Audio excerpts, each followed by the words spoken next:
នៅក្នុងភូមិមួយមានកំឡោះពីរនាក់បានមកដណ្ដឹងកូនក្រមុំម្នាក់ឈ្មោះនាងនួនម្នាក់ជាជាងតុងនិងអ្នកមានម្នាក់ទៀតជាកសិករក្រីក្រដោយមិនចង់លំអៀងឪពុកនាងនួនជាចៅហ្វាយបានដាក់លក្ខខណ្ឌថាខ្ញុំនឹងលើកកូនខ្ញុំឲ្យអ្នកណាដែលអាចបង្ហាញពីប្រយោជន៍ពិតប្រាកដដែលមានឆ្នាំងដឹងម្នាក់ជាងតុងអ្នកមានទ្រព្យសម្បត្តិក៏បានបង្ហាញគ្រឿងអលង្ការមាសធំថ្លៃរបស់ខ្លួន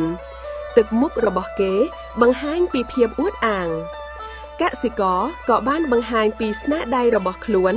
ដែលបង្ហាញរទេះឈើមួយដែលគាត់ទើបតែធ្វើហើយយ៉ាងរឹងមាំនិងមានប្រយោជន៍ចៅហ្វាយមើលទៅមាសនិងរទេះដោយមិនទាន់សម្រេចចិត្តគាត់ត្រូវការផកតាំងថាអ្វីមានតម្លៃជាងគេស្រាប់តែមានអ្នកភូមិរត់មកដោយភ័យស្លន់ស្លោ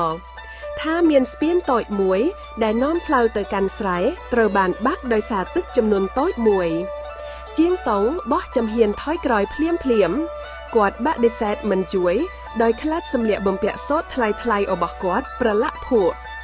ដោយមិនស្ទាក់ស្ទើរចំណែកបុរសជាកសិករបានរត់ទៅយកឧបករណ៍និងឈើរបស់ខ្លួនរួចចាប់ផ្ដើមជួសជុលស្ពាននោះយ៉ាងលឿនផុត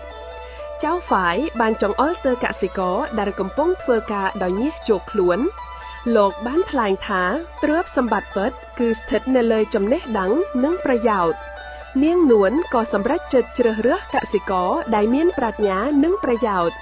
ពួកគេបានចាប់ដៃគ្នាហើយញញឹមដោយមានក្តីសុខនៅក្នុងចិត្ត